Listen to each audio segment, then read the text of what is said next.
Play me some pimpin', man. Oh, we ain't even started yet? We ain't even started yet. Play me some pimpin', man. Just doing some affirmations, that's all. Just affirmations.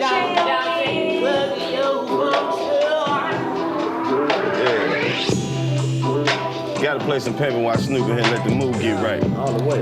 Because, you know, we already done named the tour Ghetto Legends, and that's all we gonna be bringing through the trap. Who we got? And we got Oh my God. We got a 10-time OG in here. 100 times.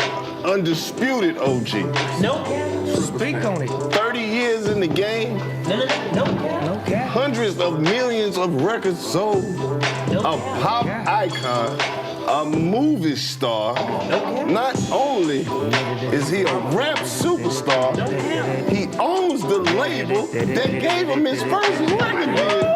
It's making full circle. Probably a fucking billionaire at this point. The chief ambassador of smoking. None other than everybody's favorite uncle. Snoop Doggy Dogg.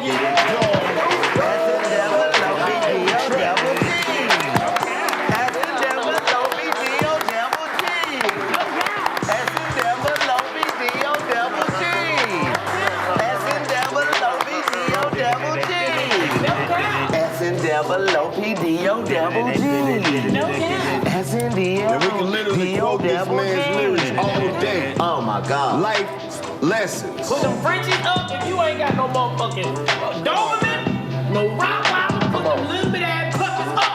Put them up. Is that dog in my house? Dog, we thought you could really turn into a Doberman. No cap. For real though? I thought you could turn into a Doberman. I was like, man, if he do that at the show, I'm gonna lose my The transition was too smooth. That shit, but the graphics for the time period. His transition smooth as fuck into that Doberman. He was like, I ain't worried about it. Turned into Cocker Spaniel smooth too. Everybody turned into one. I'm like, niggas ain't with Snoop turn into a dog. Now I be smoking weed listening to Snoop. You know, and I always wondered, how did you know them hoes was leaving at 6 in the morning? No cap. Because my mama was coming back at 7. Come on, man. So I had to make sure I got them out. See, I had bitches in the living room getting it on. Getting it on. You understand me? My mama wasn't home. If you watch the video, mom's told a nigga, look, I'll be back. Right. Don't have none of them fast-tailed girls up in here. Right. And definitely don't have a dog gun in here. As soon as she left, I, bam, had them all up in there. But I had a stopwatch on and say, hey, man, we got to get up here. But then we stopped looking at the clock and we was partying and mama came home. Yeah. The mama came home. Yeah. And Pop shot the party up. I want everybody out. Everybody. All right, we want to take it all the way back. Oh, my God. Because everybody who's a real hip-hop fan know that we got the Snoop Dogg debut on the deep cover soundtrack. Like that? Hell yeah. Yeah. So, what year was that? Shit. 91, New Face, what right? year was that? 92? 91, 92? May 92? Got my hip-hop historian in the house. I was born. Say that. I brought him here for reference and dates and research purposes. He know that. He know everything. Yeah, nigga was young and fresh back then. Jumping it off with the deep cover soundtrack.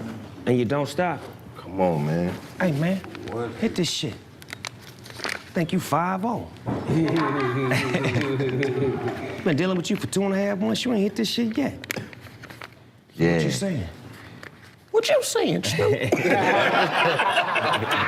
cover. Nigga pissed on Lawrence Fishburne's shoes. I just hit him with right. Did I go deep on him? Oh, hell yeah. Went deep on him. Movie scene like. Come on. So it's like, we saw you become a rap star and a movie star, and now we seeing you become a fucking label owner. Right. The label that gave you your chance, man. How you gonna pick that up and keep that torch going? You know what? It was like, I done so much in this music industry, it was like I had forgot about my legacy. I was so far ahead of it to where I was doing things and working with different musicians and spanning different genres. Then I had to think back to myself. I was like, damn, I don't own Doggy Style.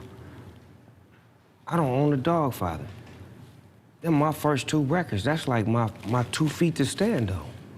So I'm like, I gotta figure out how to get that shit back.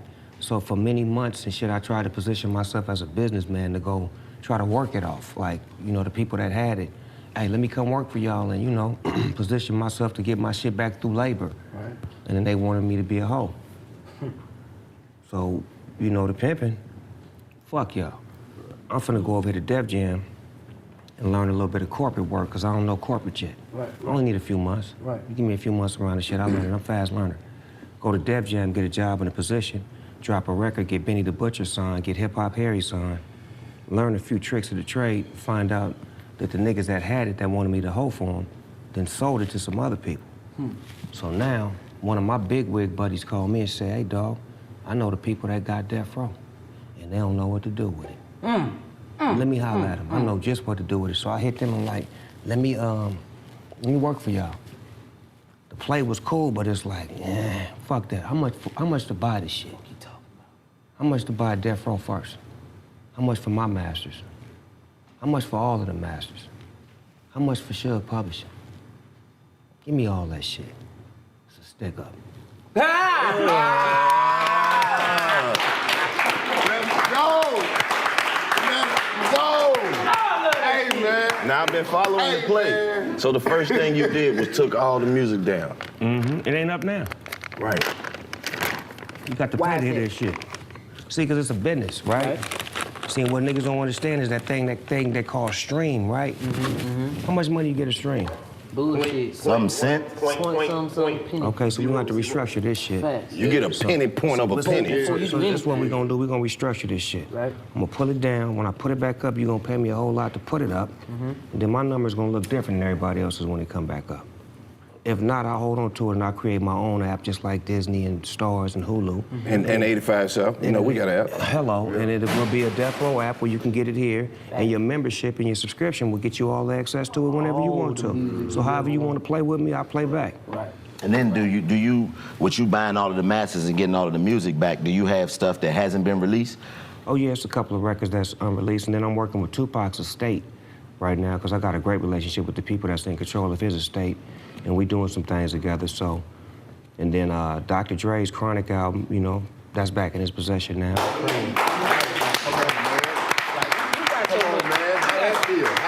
That feel good to be able to do that. To get the label back was the shit, but to be able to break bread with the people that put you on, like, okay, this is yours, cuz, and then now next is to make sure, like, Daz and Corrupt and Rage and RBX, make sure all of they publishing and shit is right and the numbers is squared away, because in the beginning, shit wasn't right, but we know what's right. And now if I control it, it's my job to make sure that it's right. corrected, you know what I'm saying? Facts. And that's what it Because is. you're in position to see what you did. Like you said, you didn't know corporate. Now that you learn, you like, still into this day, to this day in your time in your career, you're still learning in the game that you've been in. I came in a student. That's the first thing I came in as a student. If you really watch my career, I was a student. I was studying the industry, and then when I got in with Dre, I was his backup. Exactly, right there with him, learning. I didn't want the star. I wanted to make him a star. Listen to the Chronic. It was all about him. That's a lot of my penmanship, a lot of my direction, and mostly his production, his overseeing. But it was about him. It was about putting the energy in Dr. Dre. We all was about him. Like, fuck that. We want Dre to be the dopest ever. Then when it was my turn, he gave me that same energy back. But then at the same time, I was in control of the pen for myself. So it was just a beautiful marriage. Did y'all know at that time when y'all was creating the Chronic and Doggy Style, did y'all know as you was creating it that it was gonna end up being what it was ended up being, or did you just know you had something special? I think like that was like my first real experience, but Dre had been around Magic before. He had been with the Wrecking Crew, Eazy-E, NWA, Michelle A, DOC, Blood of Law, Ice Cube. Like he knew what shit felt like when it was the shit. We was just some niggas from the hood that was like, nigga, that shit banging. And every time we knew shit was banging, whether if it was our shit or other niggas shit, it was the shit. So it's like now we picturing like a Run DMC album or fucking whoever the fuck is hot at the time, we figuring like shit. Our shit sound better than they shit. And with no disrespect. Right. But it's like when you listening to it and you making it, it's like, damn, this shit hitting a little. Like right now when niggas making hot music, they knowing who shit is like, nigga, when you in the studio, when niggas in that motherfucking, yeah, this shit fucking everybody's shit up. That's what that was. And at that time, it wasn't as clogged up as it is now. Right now, you got 30,000 records that come out every day. Right. Did you hear the number I just said? Yes, I did. 30,000 records that come out every day. Minimum. Every day. Back then, it was probably like, shit, nigga, 1,000 records come out a month. Yeah, because you had to go get them bitches back then. Quality shit, nigga. It's like, nigga, you can't be bullshitting. They can't, and guess what? Two niggas can't sound alike. Yeah. Yeah. Got to have your identity. How was Michael and Prince gonna survive if they sounded alike? Right. Somebody gotta go.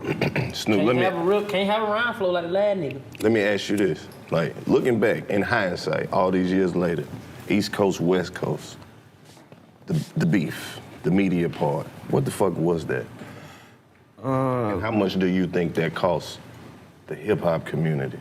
Just looking back at the total damage that shit did. The media do their job. That's their job. I always say all publicity is good publicity when it come to me. I know how to maximize that shit. Everybody else don't. So they just do their job. Their job is to keep up confusion and to keep shit the way they want it to be. But now, like I say, y'all growing up in a different era. Nigga, y'all are the media. Based off of a podcast, Instagram, fan base, that's the media. We didn't have that control. Nigga, when we said something, they printed what they wanted to print. They print half of what we said. It took you 6 months to see what they wrote. Bring the worst shit. You know what I mean? And we didn't have no outlets where we could just grab our phones and be like, man, fuck this nigga. This nigga ain't paying me my money, my nigga. What y'all think about that? Right. When quick like that, you couldn't just Hey, my couldn't nigga, tell your side of the story. They don't buy that shit. These niggas I ain't making that money. What Chappelle tell them niggas? Hey, nigga, don't fuck with Netflix, nigga. That ain't my nigga.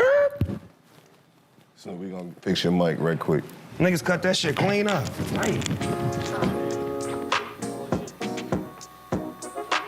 I mean,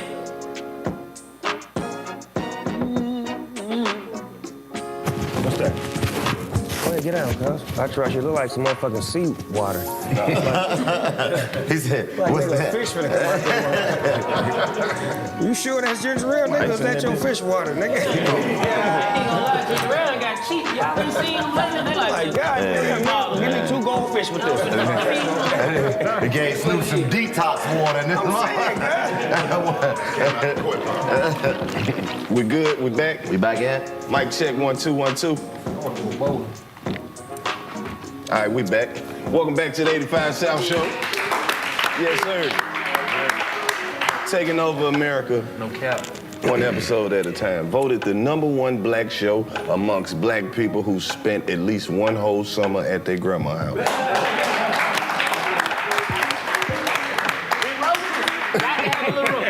Got to have some roads. With none other than the OG Snoop Dogg. Say that, man. What up, dog? OG, coming from a youngin' point of view, like, even to pick back up earlier what we was talking about, just respecting the icons, even don't matter where they at in their life. If they inspired you, you know exactly what they did. So people don't understand that motivation is spread through with love. You know what I'm saying? So it's like, I'm a youngin'. To watch what y'all did with Tupac, give us a story that when you realize that Tupac was like, oh, he different. This motherfucker different. Shit, when a nigga got out, he was my friend before he got out. Right. So just know that part, that he was my friend, right? So now when he get out, he's more than my friend. He's like my Brother. my motherfucking comrade. It's like it's me and you against the world now, cuz. So I take on what you take on what I take on. Right. So the thing I loved about him was I was so content at that time because couldn't nobody on death row fuck with me. So it was like, and that ain't disrespect, that's just saying that You was the head honcho. You was the captain of the ship, I right? took my position as far as like, okay, it's me. Right. But I wanted him.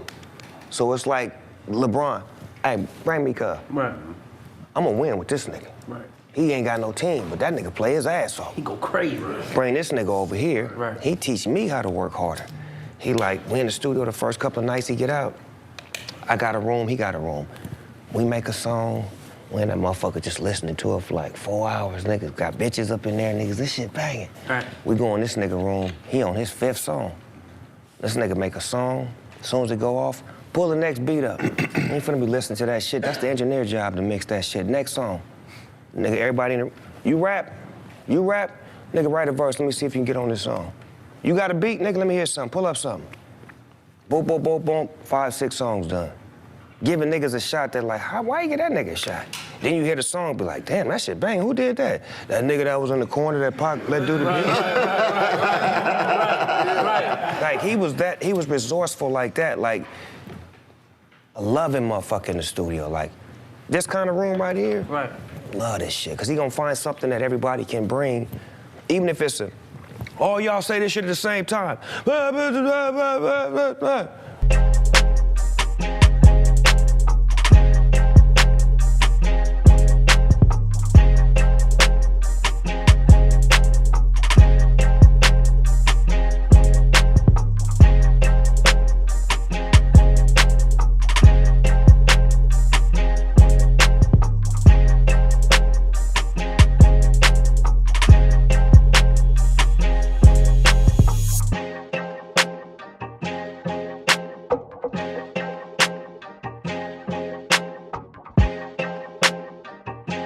Hey, you already know what it is, man. It's that time. I'm going back home, y'all. Hey, man, Two ATL.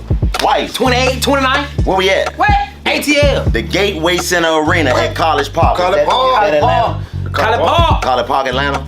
You know they was College Park. College Park. College Park. That. We Return to the Ghetto Legends. Return to the Ghetto Legends. We're gonna discuss all that. We're gonna discuss what's real Atlanta and Come what's, on, man. you know, Atlanta, wait. you know, all that. I can't wait to tell Yeah, a you nigga where you dig? from. You Yeah, dig? you know, Return to the Ghetto Legends, the Unfinished Business Tour. Tell We them where to back get in the the tickets. A. Come on, man. 85southshow.com. That's www.85southshow.com. Right And now. Atlanta, we are coming. Go crazy. December 28th and 29th is after Christmas, so you can wear all your new shit, your gifts. Going out with a bang, bro. Going out with a bang. We're bringing the new year crazy. in where it all began. You know what I mean? From Smith's Old Bar to the Gateway Center Arena You hear in me? College Park. So make sure you get your tickets. and Thursday. Wednesday man. and Thursday. I'm not playing. Hey, and Whole you, city. You're gonna be all Pull up. work them days anyway, cause it's almost New Year, so you know how you say Spend your stuff that Christmas you check. know. Come on, see what Spend that Christmas money, nigga. you already know. Get it out the envelope. Out the card, Buy a ticket. buy a ticket. No cap. That's what it is. Get the app too. And 2 days. We doing 2 days. So if you miss the first day, You you ain't can gonna miss say- the second one. Right. Oh, you gonna hear about it. Ghetto Legendary. College Park. And Bubba's Park. ATL. Booty, booty, booty, booty, rock. ATL. I found you, Miss Lucy. Like involving like not one of them niggas that's like in the studio that be like, man, get all these niggas out of here. Like he entertained that shit. Like I wasn't a star till I was next to him. He showed me how to be a star. Right. Like real shit. Like this nigga was a star. Snoop Dogg was famous. Right. But I didn't know how to be a star. This nigga showed me how to be a star, where it was like a couple of months, because he was only with us for like 7 months, if you really look at the time he got out to the time he got killed. So a couple of months, Was only that long? Yeah. he got, 96. He was that long? that wasn't even a whole year. And he was only 25 years old. So he come hanging out, right? So I got a house. Next thing you know, he get a house. I got a penthouse on Wilshire. He get a penthouse 2 doors down. I got a white Rolls Royce. He get a black Rolls Royce. So now I'm still dressing like a nigga from the hood, khakis, chucks. That nigga like, we got a meeting. I'm like, what's happening? Me and you finna have a meeting. The little homies can't show up. It's just me and you, general to general. So he like, nigga, we stepping our game up and shit is this. We gotta change your look, Snoop Dogg, nigga. You a pimp, nigga. The bitches love you, nigga. You fly, nigga. You gotta start showing your fly side, nigga. I'm gonna get you suited up, nigga. I'm gonna call this nigga Deion Scott, get your suits fitted and all that shit, nigga. And get your hair laid, nigga. Get your nails done, nigga. Put some pimping on screen, nigga. Dress me up in suits, Louis Vuitton, go shit I couldn't even spell, cuz, and pronounce. All this Italian shit. Just look at how I'm standing next to cuz when I'm wearing it. I'm like, I'm trying to figure it out. Right. But he already got it. He like, nigga.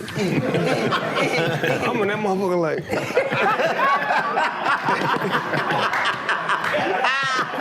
This shit foreign. I'm used to khaki suits and t-shirts, regular shit. This shit is like foreign. I'm like, do I look right? Nigga, I hope I don't look sweet, nigga. Right. These Put your pants shoulders tight as down, fuck. Are you sure I'm supposed to have this part out? Nigga, hold on. Nigga, wait a minute. So then once I got comfortable with it, then it was like, okay, this nigga teaching me how to be a star. Right. Like levels and layers. We know you gangster, dog, but can you go higher than that? What if a nigga call you to be in a movie where they want you to be a lawyer? Right. What if a nigga wants you to be a detective? Right. You get what I'm saying? Look at like Ice-T. Look at how this nigga went from gangster to this nigga been on CSI for motherfucking 20-something years. Facts. Like at elevation, like being next to a star, like Pac's a star. Right. So he showed me how to transform into a star. Then when I got with Master P, the shit is called show business, right? Right. Death Row showed me the show. Right. Master P showed me the business. So now I'm the king of show business. Right. Ooh, Get it?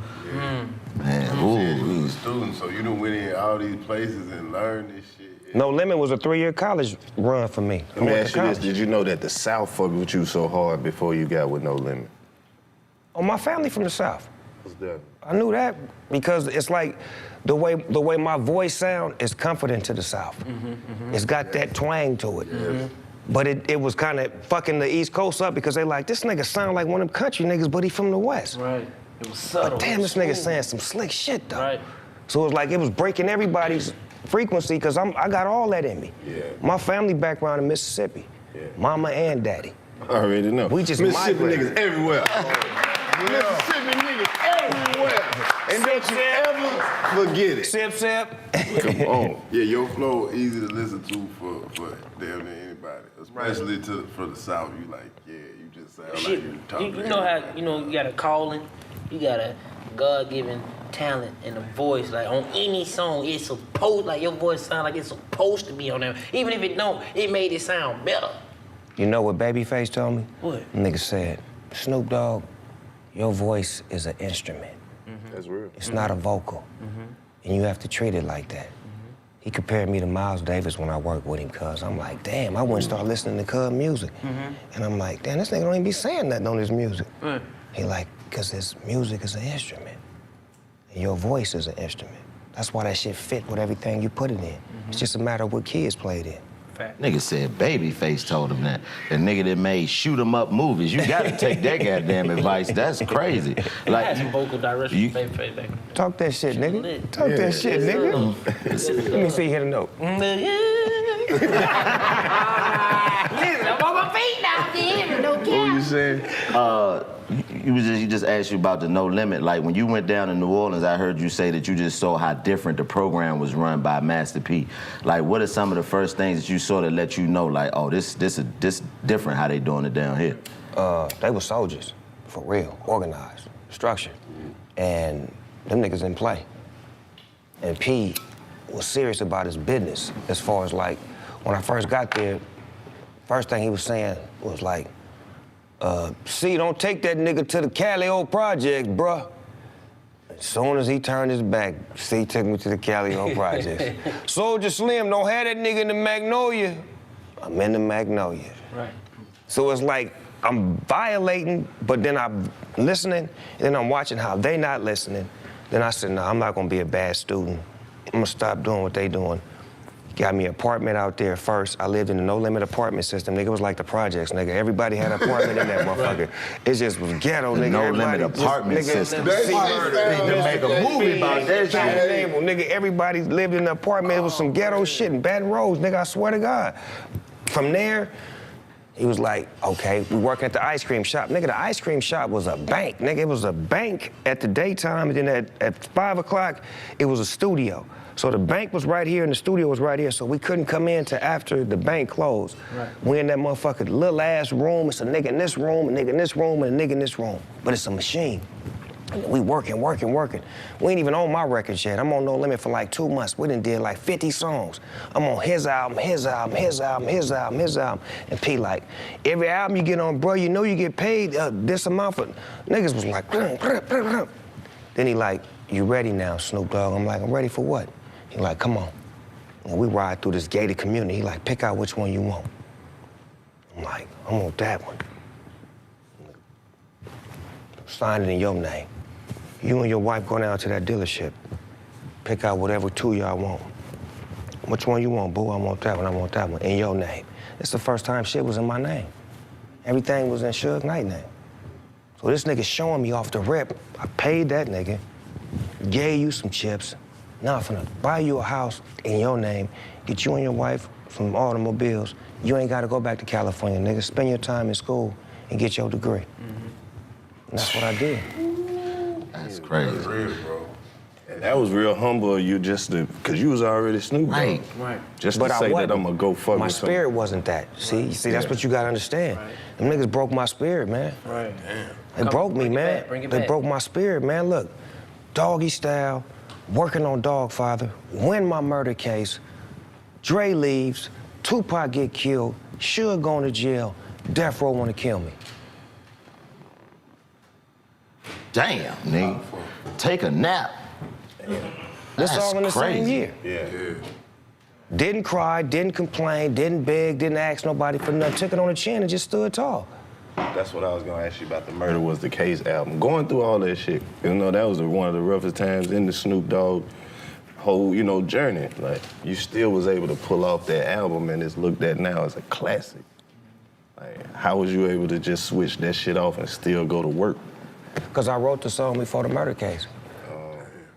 That's what niggas didn't know. They thought I caught the case and wrote a song about it. Nigga, that's stupid.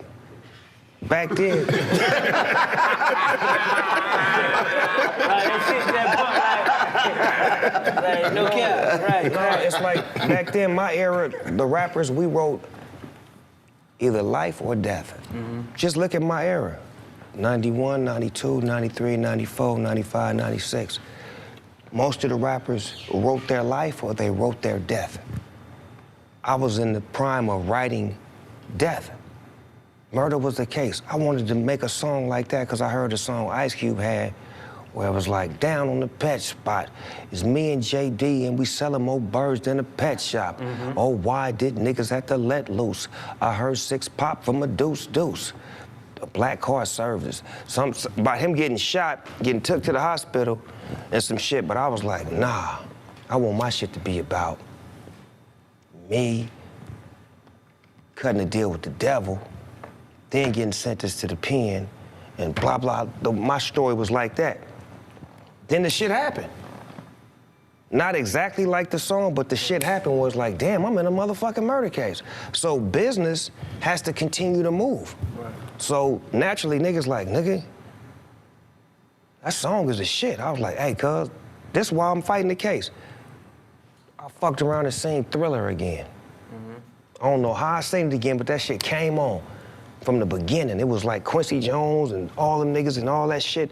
Then when it got to the movie part, I was like, oh, I want to do that.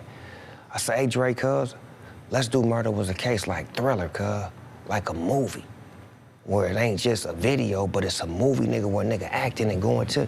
He was like, cool. Then Ricky Harris, rest in peace at the time, had wrote some shit. He basically like wrote the whole beginning of it, like the movie side of it. So he wrote the shit, Dre had the idea to shoot it, and we was like, fuck it. The label put up the money, and we shot it, and when we shot it, we also put footage of like my whole career in the making, like from me performing at the Soul Train Awards to me having an interview with Dre with the big afro sitting in his garage, like telling about my career, and he speaking on me, and just some fly shit like an EPK. And the shit worked. But it wasn't about the case, it was about the creative art that we created, and that case just so happened to be going on at the time of the, you know, of the shit that we put out. Man, I like I had conversations all the time about the different eras of fame, you know, because we didn't came into it with the social media and everything, but you was famous when you had to write a letter to your favorite celebrity. You had to really real fame, where you had to go out and actually show your support all the way. So being as though you didn't transition through all of these eras of, you know, celebrity, like which one do you think was the most beneficial to you as Snoop Dogg? I think the first one, because I come from the era that was created. The first one, the foundation, the Temptations, the fucking Miracles, James Brown, you know, all them types of motherfuckers, what they had to do to like the Chitlin circuit and the direct connect with the fans and going to radio stations at 6 in the morning with boogers in your eyes and this is radio station, we're sitting there live with, and hey y'all, what's going on? You wanna win tickets to my show? Call up here right now, call number 15. Hey, what up? Is this Snoop Dogg? Yeah, what's up, dog? Oh man, I love you. Mama, get on the phone, it's Snoop Dogg. Like, that kind of shit. And then they get mama outside of the radio station. I'm outside right now. Go down there, meet her, take a picture, go get a plate of food. Now the community fucking with me. Cause it's real shit, we walking through the hood. We ain't sending no text, no visual experience, nigga, we personal. I know your mama, nigga. I know your sister. I know your little brother. I spent the night over here. Like that kind of shit where it's like, it's really real. It's a direct connector where you feel like this ain't my fan, it's my family. Right. It was family. That's why they still with me. Yeah. You know what I'm saying? My fans have grown with me. Like, it's crazy to see my concerts when I got a mother, a father, a daughter, and a granddaughter. Like, generations. And they all with it. It's something for everybody in there. Now that you just said Dogg, and then I got something for the grandkids All now. the way. Where I can hit them with something like, you know, whoop, y'all take that. Kids, grandma, parents, enjoy this shit. Look, the nights are getting longer, but the breeze isn't the only thing that she gonna be feeling this stiff. That's right, this episode is sponsored by Blue Chew. Blue Chew is a unique online service that delivers the same active ingredients as Viagra and Cialis, but in chewable tablets and at a fraction of the cost. You can take them anytime, day or night, so you can plan ahead or be ready whenever an opportunity arises. Blue Chew tablets are made in the USA and prepared and shipped direct to your door in a discreet package. The process is simple. Sign up at BlueChew.com, consult with one of their licensed medical providers, and once you're approved, you'll receive your prescription within days in a discreet package. The best part, it's all done online, so no visits to the doctor's office, no awkward conversations, and no waiting in line at pharmacy. If you could benefit from extra confidence when it's time to perform, chew it and do it. Have better sex, and we've got a special deal for our listeners. Try Blue Chew free when you use your promo code 85South at checkout. Just pay $5 shipping. That's BlueChew.com, promo code 85South to receive your first month free. Visit BlueChew.com for more details and important safety information. And we thank Blue Chew for sponsoring the podcast. Hey, what's up? It's your man Karlous Miller. Sunday, January the 15th, we will be at the Seminole Hard Rock Casino for the Miami Comedy Festival in Miami, Florida. Me, some more, Bruce, Corey Holcomb, Lavelle Crawford, DC Young Fly, Tony Rock, Ryan Davis, and Mark Curry. Make sure you grab those tickets. But see, that's what I'm saying. Like, with you transitioning, how did you, with you having that type of experience, how did you not get jaded and still jump into the social media era without feeling like, oh, this shit lame, it ain't got the same experience? What made you see the value in what is going on today? Because you don't have to do it. You was a legend 25 years ago. So It's a nigga named Nick on my team, Nick Adler. My Jewish friend, Nicholas Adler. And this motherfucker always he would push social media on me early. This nigga made me make investments in Reddit and Facebook and invest money. Like, nigga, just put 20,000 in. I'm like, I'm fucked. What the fuck is this shit? Here, nigga. And the nigga like, ooh. Oh, shit. Right. So the motherfucker was telling me, first thing he was telling me about was Twitter. That's what people follow you, right? Yeah. So he like, man, if you start your Twitter, you'll have millions of followers. I said, I don't want no motherfucker following me, nigga. No, I mean, they're gonna follow you and I'm like, no, nigga, I don't need that. I be doing shit, nigga. What you talking about? Once he explained it to me and I started like dibbling and dabbling, Right. I got this shit. What a nigga had to own it? Him. Hey, what's that, homie?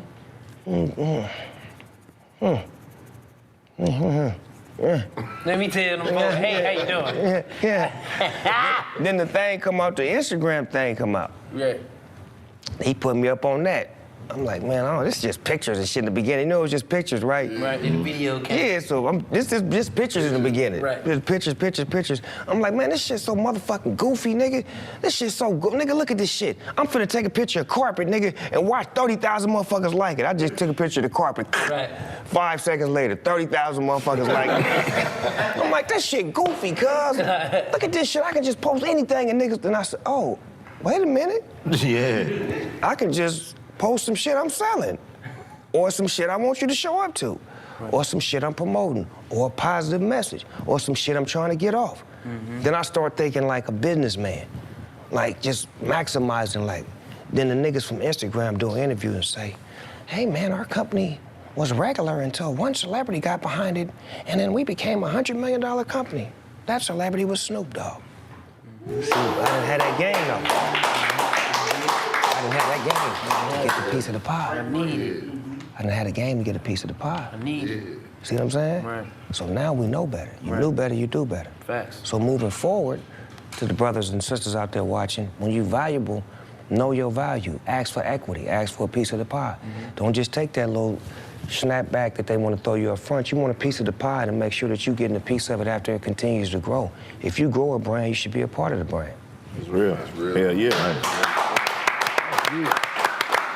So Snoop, they always ask people on any interview who they want to smoke with. Everybody in the world want to smoke with Snoop. Who Snoop want to smoke with? Michael Jordan. Michael Jordan. I ain't never met We Michael make Jordan. shit happen. You ain't never met Michael Snoop Jordan? Dogg ain't never met Michael Jordan. You ain't never met Mike? That's crazy. Hold the fuck up, man. You one of the You ain't most never famous met people Mike? in the fucking world. Okay, but nigga, you act like y'all know the nigga, You know the nigga when they pride. I got the nigga shoes. I mean, nigga, you said James Brown pulled up on you, nigga. I would think you would know Michael Jordan. But hold on, this is why we putting this shit into the scope, bro. 'cause I saw Put it in the air and make it happen. I saw an interview where you said they wasn't gonna let you in London, and the Queen called down and told them to let Snoop Dogg. That's documented, cuz. They had, Why they ain't want to let you in, OG? man, I was fighting a murder case. Oh, shit. And I flew to London to do some shows. Right, while I was on trial. So, as soon as I land, it's a motherfucking, the front of their magazine, like the biggest magazine in London is like the New York Times or some shit. They got a picture of me with a handcuff, with one cuff on, like this. With the Black Power fist? Nigga, it's a picture I took. They took my picture and put it on their shit. So nigga up there with the cuff hanging on, looking gangster as fuck, and it said, "Kick this evil bastard out." On the cover. London. In London. So as soon as I land, the interviewers racing up to me. "What are you doing here? They don't want you here." And they say, "Hey man, leave me the fuck alone. I'm going to my room, man." Get up to the room. My publicity team like, "You're good. The Queen just sent word that her grandsons love you and they're not gonna do anything to you because you didn't do anything over here. You're good." Her grandsons was William and Harry. Grandmama, you have to let him stay. Please. Hey, Mike. Don't kick him out. Michael Jordan. Doing nothing wrong. If you're watching this Michael Jordan, you gotta, hey, man. What more do you want of me? Mike probably do I like didn't know what the fuck they was talking about. Well, what kind of dog is it? I think he's split. Is it a puppy? How you know that doggy? He's a doggy. It's a doggy. Is he coming here? You imagine what it was like when they first played the Queen Snoop music? Well, play me one of his songs. Okay, Granny. It ain't no fun. Oh, Lord. Just when they thought she wanted them to turn it off. Let it play. Because in fact, the bitches aren't shit. I know this to be true. I do. I know it to be true. Well, that was some regular shit. Would you like to hear your Snoop Doggy Dog? Put it on and leave me. That's fire. She spin around in the chair. Guess who's back in the motherfucking house? With a fat crown for your motherfucking mouth. Like, so Snoop, like, what? See when he wants to return. Snoopy. Grandmommy, when is he coming back? So, what you saying that, you know, Mike being one person that you haven't met, who had Snoop Dogg starstruck? Like, oh shit, it's him. No, it was her. Who? Your movie, nigga. Who, nigga? Bones, nigga. When I go to shoot Bones, right? Right. I don't even know if I told niggas this shit before, but I gotta fly to Frisco and then to Vancouver, because the movie is in Vancouver. Right. So, fly to Frisco, boom. In the airport, chilling, sitting down. A motherfucker walk up behind me and do like this. And it's Pam Grier. Oh, Jackie Brown. You talking about coffee? Listen, wait a minute, that ain't the good part. What, him? So she's sitting next to me, and she like, "You ready for this role?" I'm like, "Yes, I'm ready, Foxy." So I said, "Give me 1 second. I'll go to the bathroom, nigga, and do this." Nigga, I can't make it up. Nigga, my security at the time had to come get me off the floor. Nigga, I'm in a nasty ass bathroom on the floor, nigga. Nigga sweating, nigga, just like.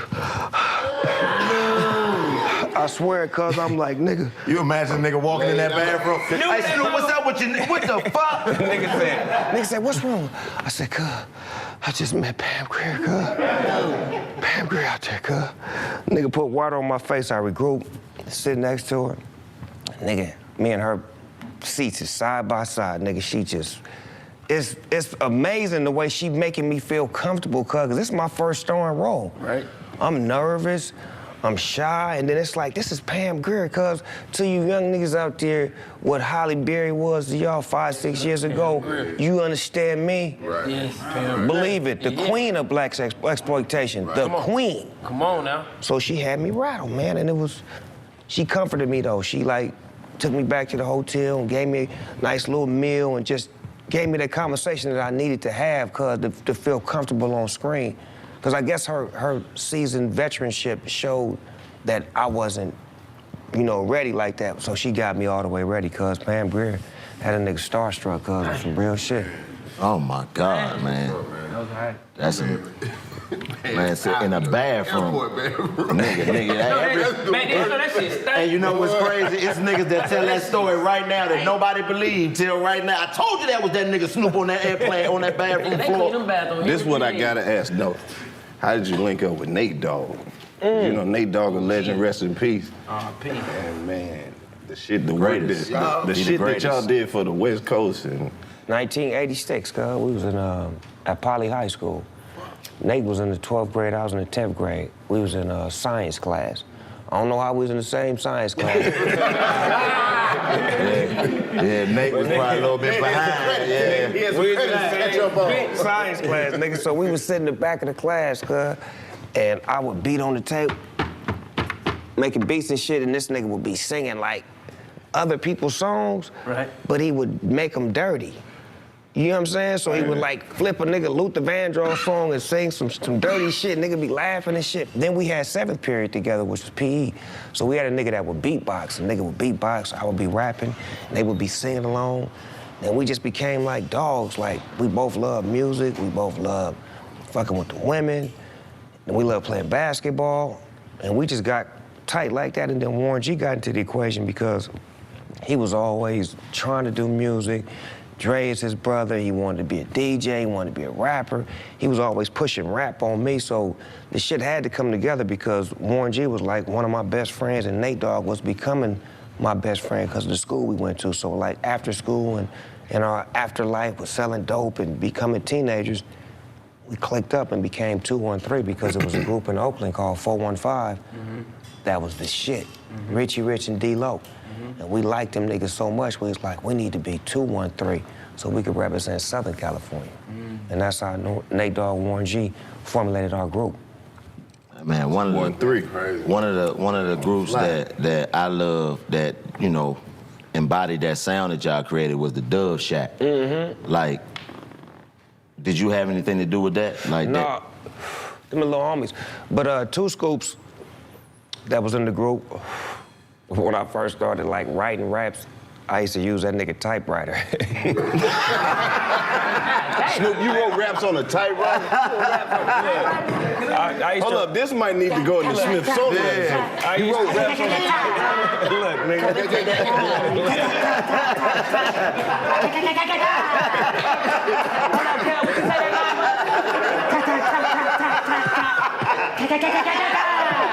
Damn, I fucked up. I gotta do this shit again.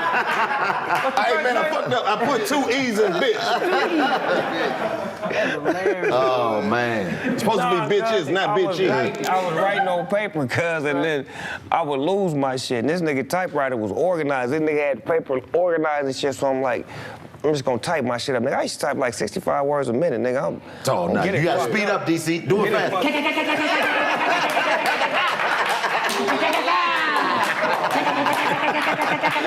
I'm surgical with this shit, That nigga rapping That's hilarious. No, on the real though, cuz, that was a skill that I took up in junior high school, at the little white junior high school I went to. they gave a nigga typing class and I took it. Like, I was one of them students that was like, I took a wood class, a metal class, I took typing, I took home economics.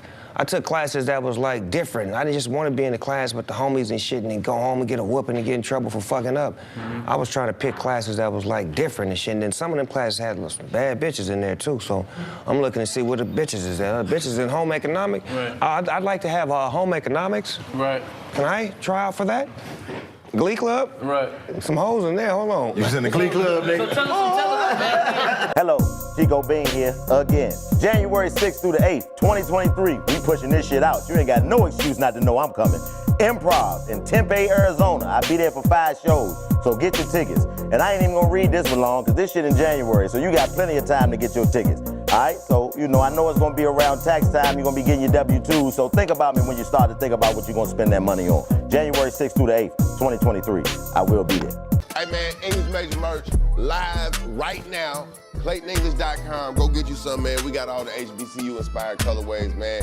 Go get it. You know what it is. Let's go. So tell her like back then growing up, because you from Long Beach. Yeah, East Side. East Side. And a lot of people get LA confused because they just think they be in LA everywhere in California. No, it's different Knowing cities. it's different cities. 20 minutes this way, 10 minutes this way, 20 minutes this way. Right. So explain the difference, even though it's the same, from LBC and LA in the different cities. Well, LBC is the all Crip city. We're the city by the sea, the turf by the surf. We're a little bitty city and we tightly knitted. It's a east side, it's a west side, it's a north side. And through those dimensions, you got different races, different ethnicities, different gangs, different families, and different people that's been a part of the city for a long time that keep it reputable, whether it's on the streets or behind the wall. So when you come to California, we known for what we do. Whether it's sports, whether it's entertainment, or if it's the ignorant shit, we do it all. We bring it to you any way you want it. And LA is LA. In LA, there's different sections in LA. There are about 600-700 gangs in LA alone.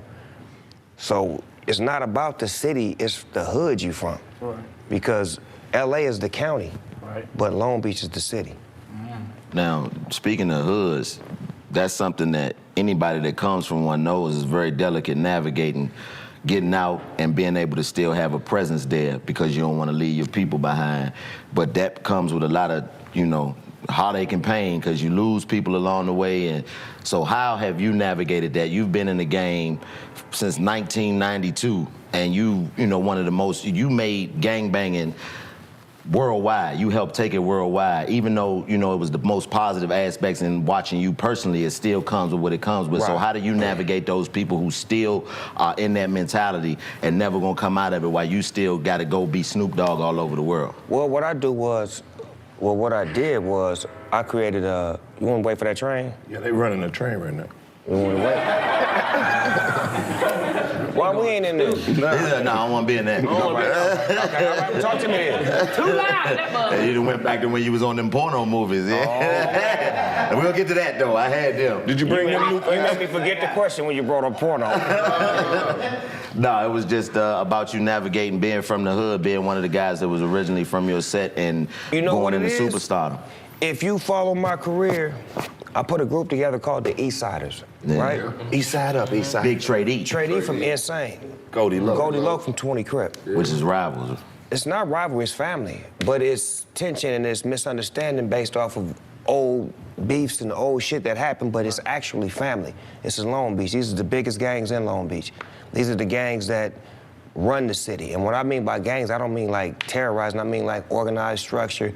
They do positive things, they do try to bring the hood together. So what I did was put the two MCs together to bring some peace because I knew that his homies would follow him, his homies would follow him, and if they got together, now they're gonna start to communicate and start, well, you know what, nigga, I don't really hate you. Nigga, nigga, you my cousin, you know that, right? Right. Nigga, my mama used to fuck with you, and then it's dialogue. Then it's not, pow. It's like, my nigga, let's just talk about it. Let's figure this shit out so we can find a way to try to be better. And through the music, that was my vocal point was music. Right. So I can make it move in the hood by bringing on two homies that I know that are active, put them in a musical position to make music. But then negativity came with that because Dogg fucking them. He ain't giving them their money. He doing this. He ain't paying them. And it started that kind of shit. But at the end of the day, I stayed solid, stayed true to what I do. They had to see that I wasn't wrong, that I was right. Our relationship is just as good as it was from day one, but we had to go through those hurdles for people to understand that this is a business. And sometimes bringing the hood with you, they don't understand business. Mm-hmm. And you can't teach them the business overnight. Like LeBron gave his homies a shot, they gotta know what they doing though. You hear what I'm saying? Yes, I'm pretty sure it was 7 other niggas that wanted the spot, but they didn't know what they was doing. You gotta know what you're doing when you get that position with the Dogg. Whatever business it is, it can't be gangbanging. We don't do the business of gangbanging. Mm-hmm. We do the business of peace, saving lives, and intervening into that type of shit. Right. Now, one of the people that you influenced heavily was Nip, you know what I mean? And you know, all the way down to people saying he looked like you. But he was one of the most brilliant people, man. So what is something that you learned from Nip? Be you. This the G'est shit he ever did. They was doing Straight Outta Compton movie, right? So Dr. Dre, Ice Cube, all them niggas calling me. Man, we trying to get Nip to play you in Straight Outta Compton. He ain't getting back to us. All right, let me holler at the little homie. Boom, I hit him up, Nip. Let me holler at you, pull up on me. He come over to the spot. God, they want you to play me in the Straight Outta Compton movie. I'm happy as a motherfucker to tell him. He like, no disrespect, big homie, but I can't play you in the movie because then people gonna just know me for being you. I gotta be me. And that's with all due respect. And I was like, damn, that was gangster as a motherfucker. I called him nigga, I said, cuz, y'all gotta go find somebody else, cuz. Fucking with it. Right. Speaking of that, man, why you do the voiceover in the movie? Why you do this shit, man? I was like, man, that's Snoop voice, man. That wasn't me, that was a machine. But I gotta ask, you did the voiceover shit, and you know some of the best shit on the internet is you doing the voiceover on the motherfucking Discovery Channel, Animal Planet type shit. Yes. Oh, bro, when you gonna put that shit? Yeah, the Animal Planet shit. When you gonna put some more of that shit up? I created that on GGN. You know the GGN was one of the first podcasts ever created. I want the man, listen. No sativa. That's one of the ones we always was like, man, we gotta get on the GGN, man. The GGN, so I created a lot of shit off of the GGN that my good friend Jimmy Kimmel, he happened to have the ABC show, the Jimmy Kimmel Show, which I was his first guest the first week that he started, his first 5 days. So we like family, right? So Jimmy watching the GGN and he like, nigga, that shit funny. He ain't say nigga, dude. Nah, he God damn, Jimmy. Jimmy said, hey, Snoop, that's funny. So I'm like, what you want to do with it? Cause you know I'm gangster. Well, what you want to do with it then, cuz? Right. He like, I think I want to produce some of it and bring it on my show. All right, cuz, let's do that then, cuz. Just make sure it's in the GGN fashion so my shit'll look like it's supposed to look. Right. Nigga bring me down, put me on his show, and then the shit blow all the way up. Mm-hmm. Then I double back on my show and do it a couple more times. Then he bring me back on to do it again, and he had me do like some old school basketball shit where niggas was just passing the ball 10 times and didn't dribble and shit. I was roasting that bullshit. It was one nigga on the team and like, get this bullshit out of here. And he was like, man, you got a career at that shit. So I started doing that, and then I started getting announcing jobs. They let a nigga announce this. They let a nigga announce this. Then the boxing match, boy, and him doing the boxing match, my nigga. Nigga Snoop said, "Oh, it's over, cuz sleep, cuz sleep." I was like, "Cuz is sleep, bro." The cuz sleep on them animals though. That nigga said, "Is them mongooses?" That nigga jumped in the ring with some basketball shoes on.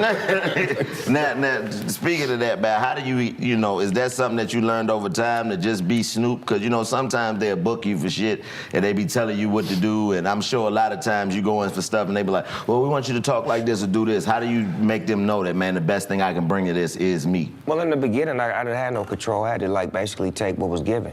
You know, you create your control based off of how you get down. And you know, your reputation and your resume and your ethics. So I'm not hard to work with. I'm just a perfectionist at what I do. So a lot of times when I'm on the set, motherfuckers gotta let me bend it a little bit to make it, you know, fit the way it's supposed to fit. But if it's not supposed to be Snoop Dogg, then I allow them to direct me and give me all of the shit I need. But if it's Snoop Dogg or close to the vein of me, I gotta be in a little bit of control of it to make sure that it's projected right, so when y'all see it, y'all enjoy it. I know you was the true nigga. When I think it was the BET Award you had to host. Which one Yeah. You was smoking on stage before? Yeah. I'm like, this in between the tapes. Yeah, He up there smoking on stage. I said, oh, this shit different. I want the Snoop Dogg accent. Exactly. I seen him do something. They was like, you can't smoke in here. He's like, no, nigga, you can't smoke in here. I can smoke And in the here. Super Bowl shit. We gotta talk Let about me the ask Super you, Bowl shit. Craziest place you ever smoked? White House in the bathroom. Under whose presidency? You know. No nigga. Oh, yeah, I bet. I was hoping that it was him. We know. I was hoping it was him.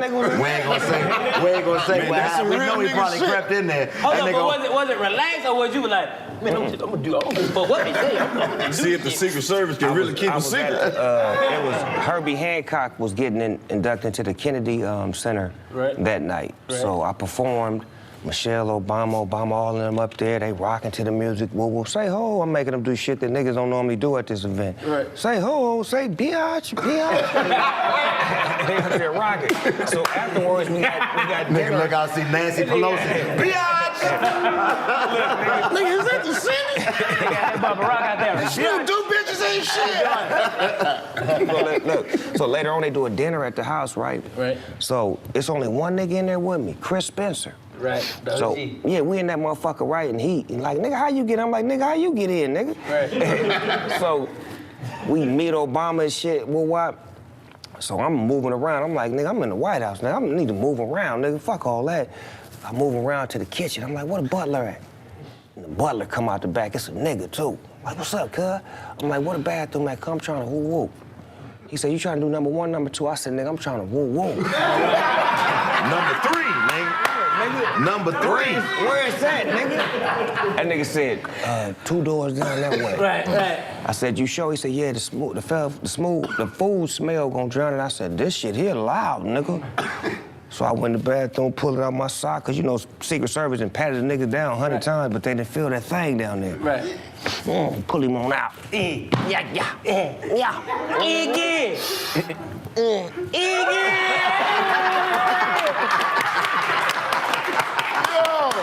How many times you hit it though? 3 times. About 3 times. Gotta put it out. That's getting out of respect. No, you know what I did next? What you do? I lit up some tissue. Right. Boom. Let the tissue run for a second. Let him burn down, whooped and throw him in there real fast. Right. Hit him one more time. Mix that smoke, tissue and fire. Right. What a deal. What? Man. Come back outside like ain't nothing happened. Ghetto legend. All the way, the most legendary. Let's get a like, legendary shit. You know, I'm not as much of a connoisseur as my brothers here, but y'all would agree and say Snoop is the king of the weed. Yeah, of course, he's the I number don't one. think this shit would be legal So- where it is without Snoop so- Dogg. He told me I rolled up a backwood. You remember you smoked it that day when we was at Mike elsewhere? Look what I'm smoking He said, now. well, you rolled this, cuz? I said, bet. You did. Oh, nigga, that's the most affirmation you can get now. Now, I've heard legendary, not only heard, I've seen what smoking with Snoop Dogg can do to niggas. Yeah. I've seen it. That My shit brother had right my here. mind I just My killed. brother right I couldn't here. remember 10 seconds ago. This nigga is a nigga I would, if I had to pick some niggas to send into a weed war, this is one of the niggas I'm nominating. He coming too. Oh yeah, well both of y'all niggas. Yeah, they got I it. used to be. Yeah, y'all niggas. But nigga, I wasn't on the episode of the show when you came. I was upstairs watching. What, Wildin' Out? Wildin' Out, yeah. So I'm one of the ones that you came and did. I know because I ain't never get to battle you, cuz. Oh yeah, yeah. Well, No, I'm just. I know. You see everybody? You see everybody like, oh shit, that nigga about to stand up, nigga. But you know, I'm upstairs watching the show, right? And I knew that Los had spoke with you, and I watched the show, and I see my nigga Los picking lint off the microphone, nigga. I'm like, that nigga high as a kite. I'm talking about my nigga like this. Man, I would get all this shit. I was fucking I was gone. like, nigga, after the show, I said, Lois, you straight? He was like, fuck nah, nigga, I'm high as a motherfucker fucking with that nigga Man, Snoop. it's this picture with me and Jordan Sparks. I'm on that bitch like this. So What you want the THC level to be? right, that was about to be my question. Like, Probably is like it 35, 40. 35, that's decent. it, no. You know what's crazy though? Look, so I'm on the movie set, right? Right. So the first day I get to the movie set, there's a bunch of little kids, they like 12, 13. They don't really know me like that as a rapper. They know like Snoop Dogg for other shit. Right. So it's a little fat nigga up there, they like, he rap, he wanna battle you. I'm like, he wanna battle me? All right, come on. The fat nigga don't even get his words out. I fuck him up fast. Then I fuck up 3 other niggas like on some karate shit. Pop, pop, pop. And that's for thinking, pop, you niggas can get some. So nigga come back the next 2 days and they just keep coming. I served the niggas, they ain't said nothing in 3 days. Then today the little nigga said, I watched your battles on Wild 'N Out. We don't want no more. I'm like, all right, cuz, well, respect that then, nigga, before I kick you in your motherfucking chest. like, how you that shit? Fuck you. But just cause he said that, you see it, and it's still gonna be there. I ain't cutting my shit. That's right. January 3rd, let some niggas in the background looking. Say something, nigga. What you got to say? I see you back there, dirty hoodie ass nigga. Say something. Say something. I'm on all you niggas. Any niggas say these niggas walk around the corner to see my shit. Fuck all these niggas. You see it? Nigga, fuck you, nigga. You got on a genie cap, nigga, with nothing up under it. Nigga, cast a spell. Yeah, fuck all these niggas. January 13th, 2023, nigga, it's going down. Nigga, fuck it, I'm keeping my shit off just for these niggas. Let's read the rest of them. January 14th, Chico being back again. MGM Center Stage in Northfield in Cleveland, Ohio. I be there. That's right, me and my ball spot. Fuck these niggas. Next, January 20th through the 22nd, 2023, Funny Bone in Virginia Beach. 5 shows right there. You see it? All right. Next. Fuck these niggas still, they still looking at me. January 27th through the 29th, I'll be at the Improv in Ontario, California for 5 shows. Yeah, nigga, I got work. I ain't got no hair in the front, but I got a job, bitch ass nigga. Hey, what's up, man? I didn't know you were right there, man. It's your boy, Jack Thriller, AKA Luke Eyewalker, AKA The Visionary. It's going down in a major way, man. That's right, I'm finally here. 85 South, 85 South, 85 South. We're talking about my new show, New Jack Thriller City, man. I got some of all my famous friends coming through from Music Soul Child, RL, Drew Hill, Delicious. It is we're down in a major way, man, and I need you to tune in. Not now, but right now to Channel 85. Make sure you subscribe to New Jack Thriller City on YouTube. New Jack Thriller City on YouTube. I'm telling you, it's gonna be crazy, entertaining from one to done. I'm even giving out relationship advice. So if you need relationship advice, man, make sure you DM me at Jack Thriller. New Jack Thriller City. New Jack Thriller City, live on Channel 85. Hey, do I have something in mind? Y'all go to commercial. Don't kiss them hoes in the mouth unless you got to. Let's go. Keep that intensity, man. Like, you know, you started battling, you say, back in the day, you know what I mean? In the hallways. Our battle rap was different, right? No disrespect to the battle rap right now. We had to freestyle. Right. We didn't have time to go home and, oh, DC had a baby on the side. DC hairline is fucked up. DC is this. I had to make it up on the spot. Right. Nigga, like, get at you right now. Nigga, that bop, that boop, bop, that bop, bop. You niggas got too much time right now to go home and write it and prepare it. Right. Like, we didn't have all of that time. No disrespect, but that's just the battle era that I come from. It was like, nigga, pull up and get at it. Nigga, what's happening? Right. Off the dome. Right. You see 8 Mile, right? Right. Yeah. Was they writing shit or was Cuz getting, nigga? He said he had a rap and he had to go out there and battle. Right. Yeah. Go to the next event. That's where it started. Like, I'm from the original foundation. That's why I'm not in that, because I'm from the foundation and it's outgrown me. But I respect it, because the battle rappers already know what it is when they come to me. I've done Gladiator School, I've done battle raps for them where I put the function together and allowed them to get out, because I fuck with them and I love how they get out. Right. But I'm just saying, I come from the era of KRS-One. Yeah. Where nigga fired up right now. Right now. Was it anybody you ever ran up on when you was young, Snoop Dogg, that you was like, man, I wish I can go at it with this nigga, just on that style of battle rap? That's how I met Corrupt. Me and Corrupt met battle rapping in Hollywood at the fucking Roxy.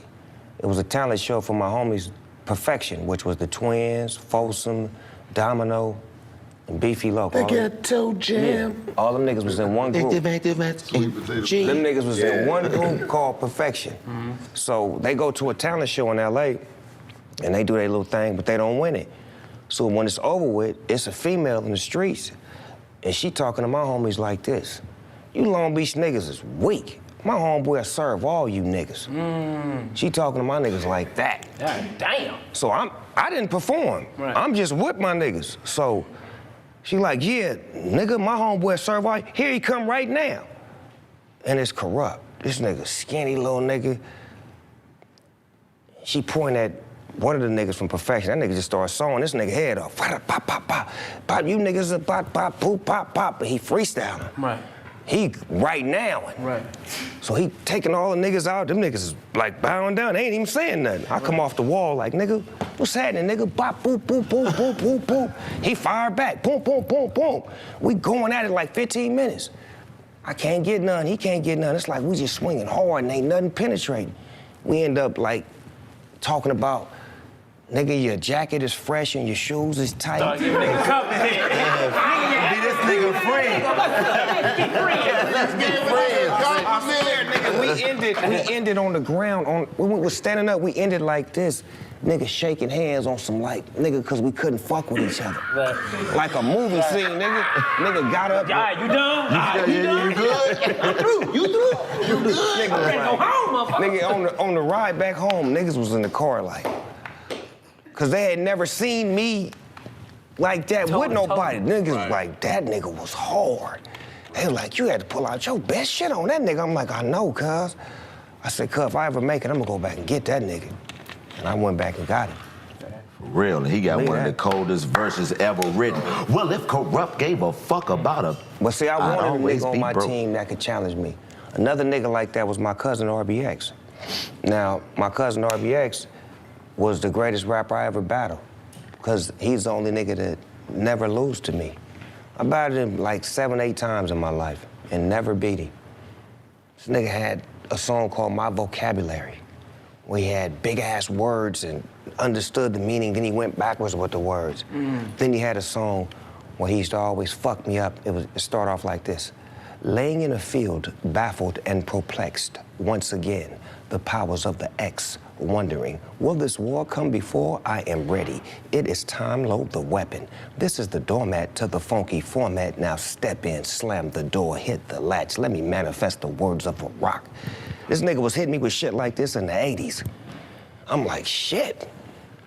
The way he's saying it, his body, his spirit, all that shit is like, damn, I can't beat this nigga. So as soon as I get a deal, hey, Dre, we need to have this nigga with us, cuz. I can't fuck with him. It's my cousin. He'll make us stronger. Let me hear him. Bring him in. Boom, now he in. Now I got 2 niggas around me that I know that's gonna make me Extra kill. Right. I need niggas better than me around me, so I can outwork them. Right. You know what I'm saying? Hell yeah. If everybody around me lesser, I ain't got no reason to work. That's why y'all niggas work. That's why this shit, this team right here works, because all you niggas trying to outwork each other for the right reasons. Make it make sense. make it make sense, They nigga. send y'all. Make it dollars. Man, this nigga Snoop Dogg in this bitch, man. It's like, man, this shit crazy, my nigga. Like, you know what I mean? Have you gotten to the point where you recognize the stat, like you are the most famous, most well-known, most recognizable, not just rapper, but one of the most recognizable artists to ever live. Hall of Famers. People, human beings that ever live. Like they- everybody fuck with Snoop, like you said, from the fucking kids to their grandmother. I mean, all the way from all over the world. There's no way you can go in the world where people won't know Snoop Dogg. No cap. You think so? Think so. Nigga, You we've like been the new on. Bill Cosby. I mean, not Bill Cosby. No. God damn, It's not a Hold your drinks, ladies. Hold your drinks. Hold your drinks, ladies. Hold your drinks. Hold your drinks, ladies. Hold them. Wasn't me. Cut that shit out. Drinks Hey, on did you- DC tonight. God damn it. Hey, did you think you was gonna get the reaction to the white character you did, Todd? No. Let me tell you, look. I shot, what the fuck did I shoot? I shot some shit with Nia Long, right? Baby. It was the GGN, cuz. I had shot some shit on the GGN where I did like fucking Boys in the Hood remake. Yeah, where you was where I swinging all and stupid, shit. yeah. This is stupid shit. Oh, yeah, y'all had the audition shit. Yeah, so then I did the other one where I played the white dude in the movie she was in. What was the movie where she was dating the white dude? The best, no, it wasn't The Best Man, it was some other shit. Yeah, it was The Best Man. It was something like that. I think it was It that. was The Best So Man. I do that shit, right? Then they say, cut. I'm like, cuz, let me do something with this motherfucking white face in this wig real quick. Cousin Ricky Harris was there with me. This nigga always is my funny nigga since I've been a kid. He like, you should make a white character named Todd. He said, make him like a white boy, Todd, and I'll be Dick. I'm like, Todd and Dick? I'm like, that shit sound hard. He said, but you gotta talk like a white boy. I'm like, all right, let's roll, cuz, fuck it. Hey, what's going on? It's fucking Todd. Right. Rolling down the streets, just crocheting, fucking riding in the wind. Fucking white guys connect. Yeah, baby. And I put that shit on Instagram, that shit blew up. Niggas was like, cuz. And I just did about 7 or 8 of them motherfuckers, and I took the makeup off, and niggas wanted it again. Yeah. I'm like, nigga, that makeup took like 7 hours. Nigga, I ain't putting that shit on again. Y'all got me fucked up. But then a nigga called me to be in a movie with it. The Deion Taylor movie. So now you gotta sit your ass down for 7 hours. But it's like, it got a role for me. Facts. Like, it was such a clowning moment, but niggas seen the talent. Now, what I say, you never know who watching. You've been doing some funny shit too. Right, bro. You had the You been wearing tank tops in your movie. Shut the hell up. Doggy Fizzle Televizzle? Yeah. Doggy Fizzle Televizzle. Yeah. But like, speaking of television was before the Chappelle show. Yeah, I know. Let me tell you what happened with that show. So MTV get at me, they like, we want you to put together a variety show, you can do whatever you want. I'm like, all right. That's when the Izzle Fizzle and all that shit was like popping, niggas was talking like that. I'm like, let me call my show the Doggy Fizzle Show. Cool, what you gonna do? I want it to be like sketch, funny, this shit, that shit. Let me create it, y'all get the fuck out the way. Had that shit bopping and popping. First season, niggas gave me like $15,000, right? Because they didn't believe. 15,000 wasn't shit, but it was a lot back then. Right. So nigga took it, right? So as soon as we get to like the last episode of season 1, this shit is popping. Everybody talking about it. Nigga, Doggy Fizzle was, niggas want to be on it. I got celebrities lining up to be on it. They tell me, we want to do season 2. We've already structured the deal with your whole team, your hairstylist, your security. Everybody got double the money. They was happy. Niggas was on the set, ready to work. I said, how much I get? 30,000. No, your contract stays the same until season 3.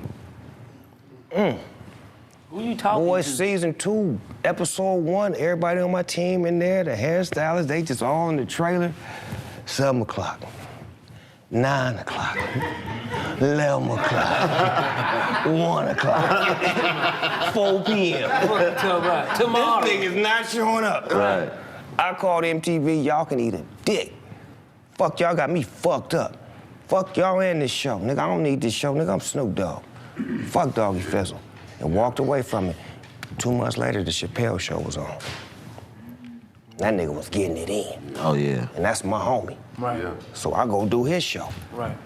Help him get his shit up. Right. You feel what I'm saying? Because this is what we do. We're a brotherhood. I told you that. Like, we don't get mad at, who's next? It's Cud. Let me go. Let me go Yeah. forward with You him. go show him something. Fucking tell me. Right. Now. Solid foundation. Right. And You thought. And the music and the comedy is something y'all always blended, man. Like, speak to the skit. That's something that we don't really have in rap no more. But see, the skits. Dr. Dre created that shit with the NWA era. They always had skits on they shit that was either funny, hard, or either something that connected to song. So when we got to the Chronic album, he noticed that we was funny as fuck. Right. So he was like, shit, we're gonna do the $25,000 pyramid. Warren G gonna do Give these. my motherfucking $25. Yeah, Warren G gonna do Give my these nuts. motherfucking Because that's swap when meet. we was That's that these shit. nuts started in Long Beach. Right. Don't get it fucked up. Word. On the east side of Long Beach, 1982, nigga, in junior high school. Talk your shit. Nigga, it started with one of the little homies, the twins, and a couple of other niggas that was funny. Nigga was like,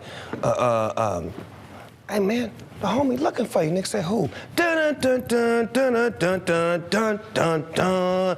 These nuts. They used to go like that. nigga was a game show. Oh my You ever hear that shit? You know But yeah, the skits was so legendary. I mean, even the skits at the beginning of the song, yeah, it's DJ Easy Dick coming back at you with another fat dick for you. And it's like, nigga, was that something that y'all implemented, or was that just one of them situations where niggas was just in the room kicking it like, hey, go in there and do some of that shit you do? The DJ Easy Dick got created at my apartment in Culver City. See, I was living in Culver City, and we had like a phone that was like our little hotline. So we gave it out to all the females, and motherfuckers just used to call us like all the time. This is like when the Chronic was out.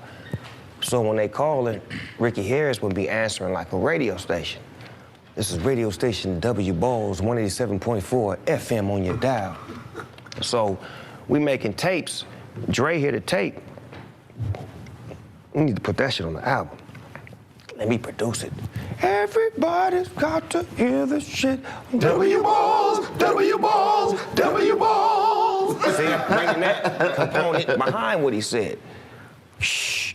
Yeah, this radio, that was a dog pound. He said, let me put a little sauce on it. That's what it Produce it. Snoop, you always.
Hello, everybody. My name is Karlous Miller, and I just came to spread a little black love because I hope you having a good day, because this is a good day sent.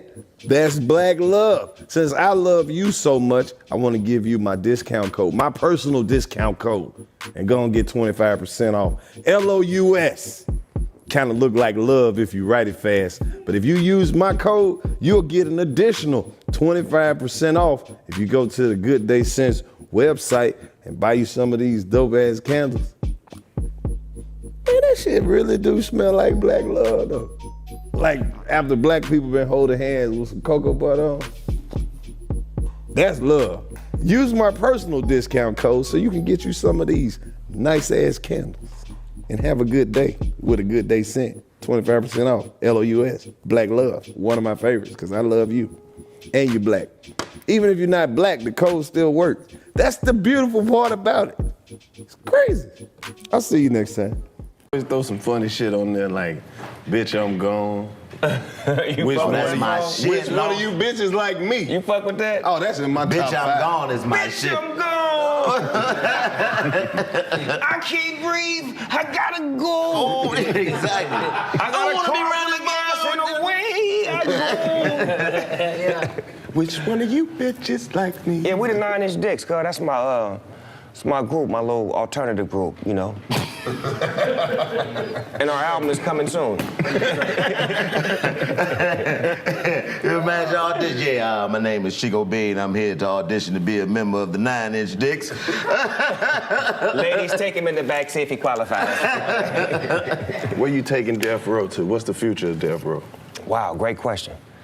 Well, we started off in the metaverse. We did about 40 million in the metaverse.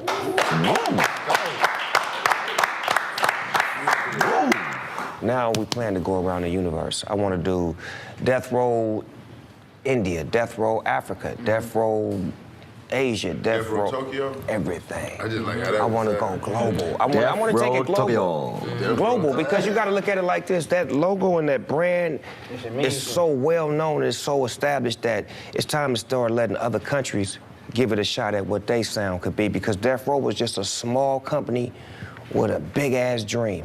And I feel like taking it to a country with some small artists with a big ass dream is gonna keep it growing. Man, and speak to like, you know, your relationship with Suge, and you know, it's been up and down, but you know, you guys reconciled and made peace. Did that help with you making a decision to getting, or did you go to him and get his blessing, or did you feel like you needed to? No, the decision I made to get Death Row was strictly my decision, no checking with nobody. It was strictly based off of me wanting my masters back to this record right here, and then eventually wanting everything that came with it because it was available and knowing that I could protect the legacy and put everything back in order. No, I didn't check with Suge Knight because he has no ownership in it. Right. With all due respect, I didn't feel like I needed his blessing. Right. I felt like what I'm doing is restoring his legacy as well. I feel like if anything, it should be good shit, Snoop. Kudos, right. It's in the right hands. Your heart is right, your spirit is right, and you part of the legs that built this shit. And just to keep things in order, I brought in Michael Harris, who's Harry O, as the COO. Yeah. So just to put the business back in the business because he's a brilliant business-minded man who understands certain levels of the business and how it can grow and how certain things need to be handled in certain aspects of the business. So we just pushing a great line of business, like black business, and not trying to have negative energy floating around it, or is he mad, or is it, no, man, this is business, man. When the other man had it, it wasn't a problem. Right. So Snoop, And he wasn't doing nothing with it. right. I got to bring this up too, because you taking 5, 6, 7-year-old boys, and now you got Super Bowl champions and And about first to have, round and draft about, picks and about and to have shit. a Heisman Trophy winner this year.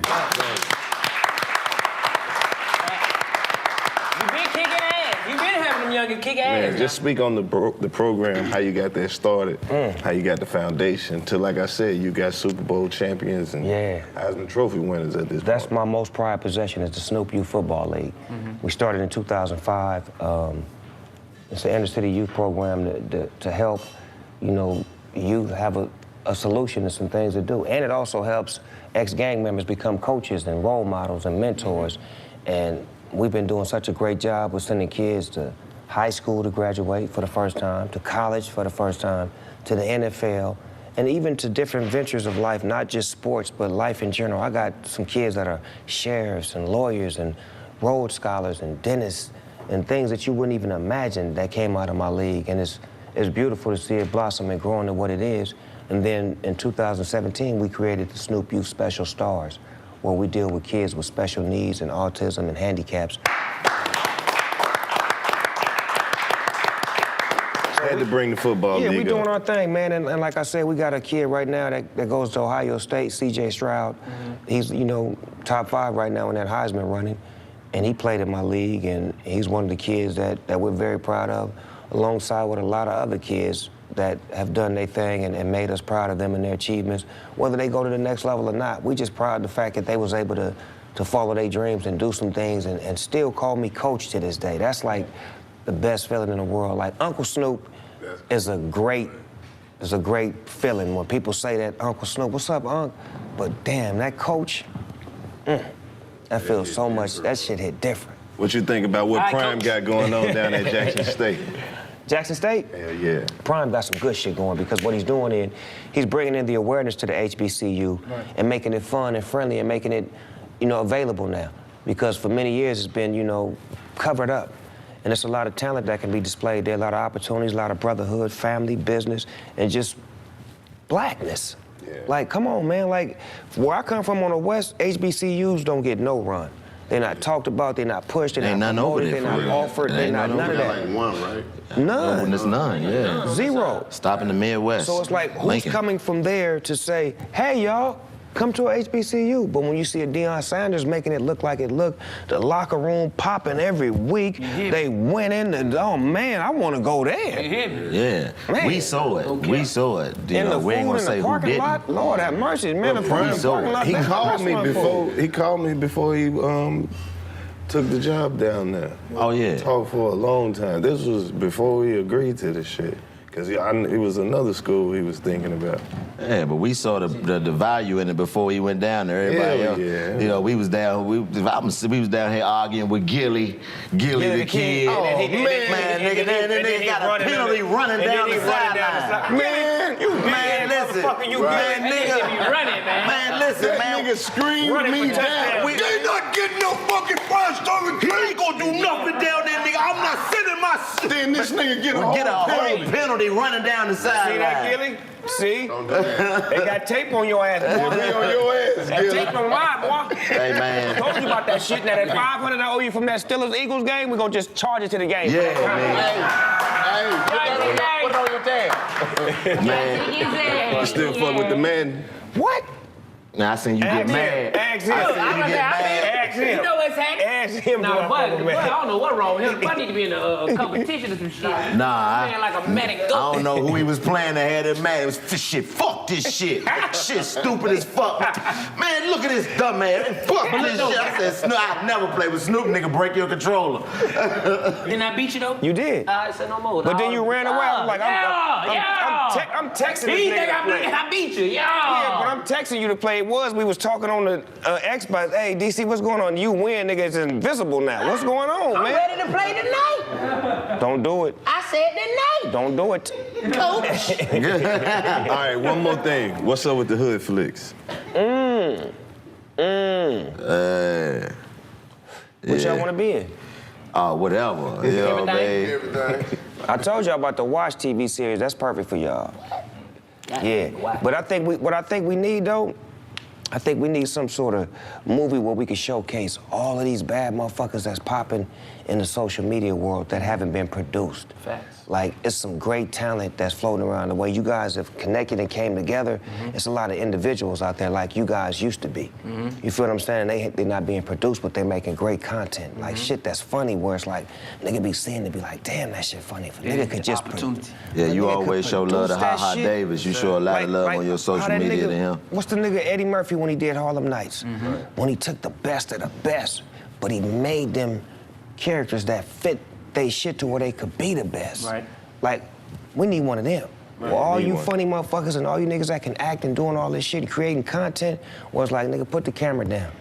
We need you to act on this one. Right. Man, I gotta ask you, like, how do you, or where do you find the parts of you that make you the type of nigga that you are with your status? Like, my mama passed away, you hit me, man. You gave me love when my mama died. Like, and it's like, this Snoop Dogg, but you reaching out like you know what I mean? Just a regular person. First time we met you, you walked up on me and Los like you knew us. It was like, nigga, how the fuck you know who we are? Like, what keep you in tune, not only to know who the younger generation is, but to let them know, like, hey, come in, I fuck with you. I told you that's who I am. Told you if it's niggas I like, I'm running up on them. That's all I've always been. Like, I don't have no problem with, like, stop the car. I like that nigga. Let me tell that nigga what's up real quick. Right. What up, my nigga? Yeah, just like, what's happening, my nigga? I fuck with you. Like, when I just did this show with Kelly Clarkson, we did American Song Contest, right? So she brings this shit up. I had forgot. She was like, do you remember the first time you met me? I'm like, damn, I hate when motherfuckers ask that shit. I be remembering everything but that. Right. No, I don't. Tell me. Right. She's like, I was walking at an award show and you said, hey, Kelly Clarkson, it's Snoop Dogg and I fuck with you. And I said, damn, I did say that. She said, that's the first time I met you. I'm like, so that's how I am. Like, if I... Shit, the first time we met you, walked up on me and Los. Where was we at, Los? LA at the BET Awards. We was doing some wild and out shit. You walked up like, hey, nigga, you two niggas ain't somewhere rapping. We was like, nigga, is you Snoop Dogg talking like that? It's crazy. Y'all man. niggas hard though, cause that old school shit y'all was doing, that shit was so... Remember, I told you I'm first generation. Right. Not first generation rapper, but I heard rap when it first came out. Right. So it's like y'all was so close to that. The way y'all, the style, the cadence, the way y'all was just fucking each other up and back and forth, that's battle rap. Like, right now. Go to that shit. You know what I'm saying? Like, right now, battle rap, and I respect that, so fuck it. Appreciate it. That's love, man. Sorry for respecting it. I mean, no, I'm just saying, this love, it's just surprising, it's shocking, and it's something that, you know, you don't see a lot of people of your status. Well, you don't really even get to run into people of your status like that, but when you do, they don't embrace you like that. Like, you one of the people that made us feel comfortable, all of us. You know what I mean? You just say you playing Madden with Fly, texting them like, nigga, that's 10 years ago, nigga would have been like, hey man, one day Snoop Dogg gonna be texting your phone. You're like, get the fuck out my face. Right. You know what I mean? But that's you know, that's one of the best parts about you, man. Thank you. Man, we people. My mama's to blame, man. My mother, I come from an era where my mother used to be like, get your ass outside and go play. Right. Go outside. So where I come from, it was a bunch of kids and a bunch of shit. So you had to mix and mingle and learn how to move around and build relationships and, you know what I'm saying, learn how to be cool with motherfuckers or either be a down-ass nigga that just fuck niggas up. And I didn't want to be that nigga. I'm just the cool nigga. So I translated that into who I am as a grown man.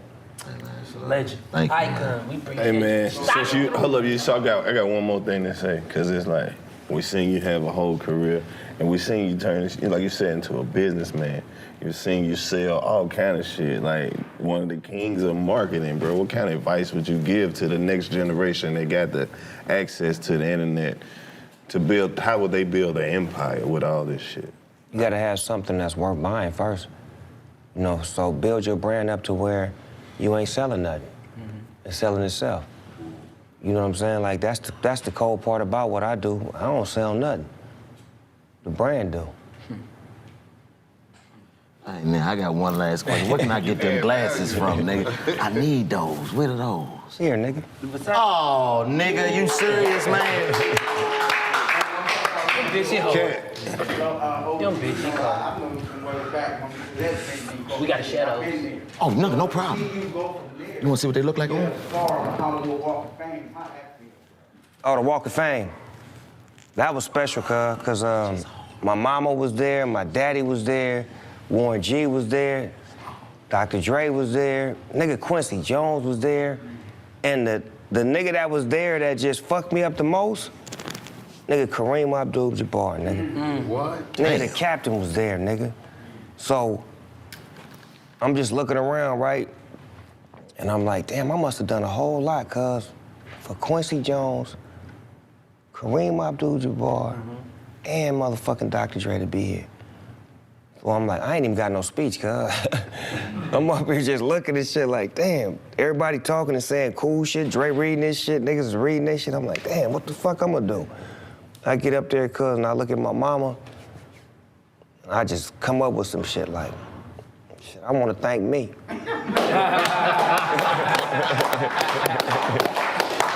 That shit real, bro. Last one, Snoop, talk about your love with the Lakers.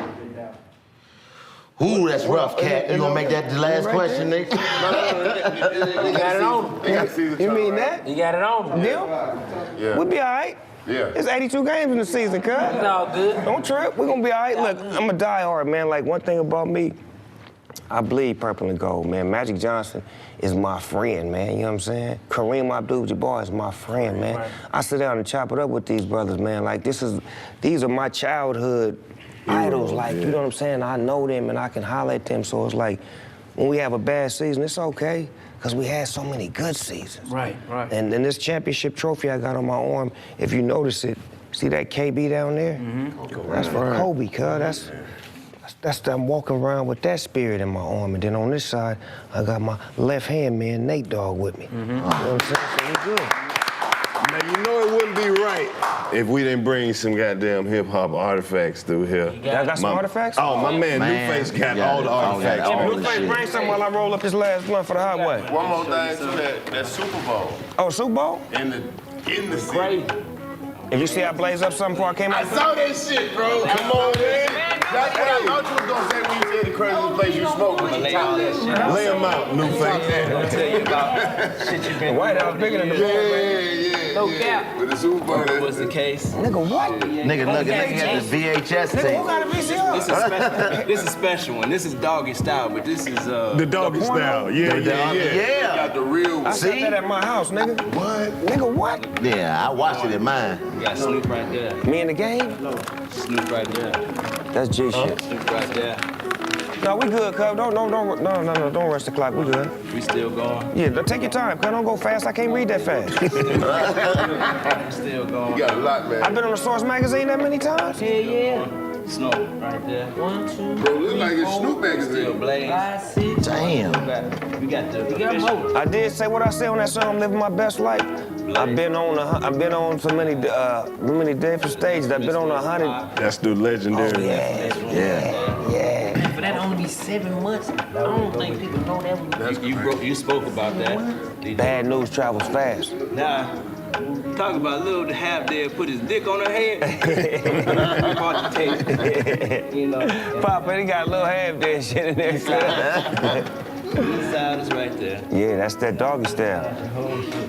Oh, Snoop face got it all, Murder but was the case, the cassette. Nigga, you got everything, nigga. You sitting on about $1 million, nigga.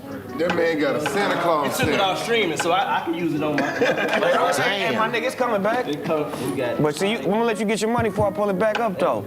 We got Dogg style. See, I like this shit. Niggas be having me signing album covers. I like that. Now, you got Soulja Slim shit? Yeah. I'm on that album, cuz. The last meal. Damn, That boy. was the cuz. Nipsey signed cassette. I ain't never seen him have that much of nobody shit. Which one you want me to sign, cuz? The LBC. I need to sign some of that shit, cuz. That shit What G. you want? $1 bill. And then this. This nigga got some Snoop Dogg stripper money, cuz. Where'd you get that book from? It's called Hip Hop Immortals. It's already been signed by Chubb Rock, Houdini, Ice-T signed that already. That's a cop. Oh, I gotta sign that, cuz. That's G shit. This nigga done pulled out motherfucking dinosaur bones. I appreciate you, cuz. I appreciate you, G. Jesus Christ. That shit crazy. Pittsburgh Steelers. Oh, thank you, cuz. That's for you. We're gonna be all right. Some buffs. We sorry as a motherfucker this year, too. We're gonna be all right. There's some buffs for you, my G. Thank you, cuz. See? A pair See how they for go back? Look at that. That's love right there, man. That's Gave me some crazy. Detroit glasses, nigga. Yeah, the buffs all the What way. up, though? Yeah, what up, though? They gave me some what up, though. You gotta love that. Yeah, this is when I was in Detroit. You understand me working at McDonald's. Oh, Young Eggs. That's what they used to call me, Young Eggs. You worked at I McDonald's? crack an egg with one hand, nigga, like this. Check it. That's crazy, man. Young Eggs, nigga, that's what they call me. Hey man, it's been another legendary day here in the trap. Snoop Dogg, 85 South. We out of here, man. You got some major things to run. Come on, cuz.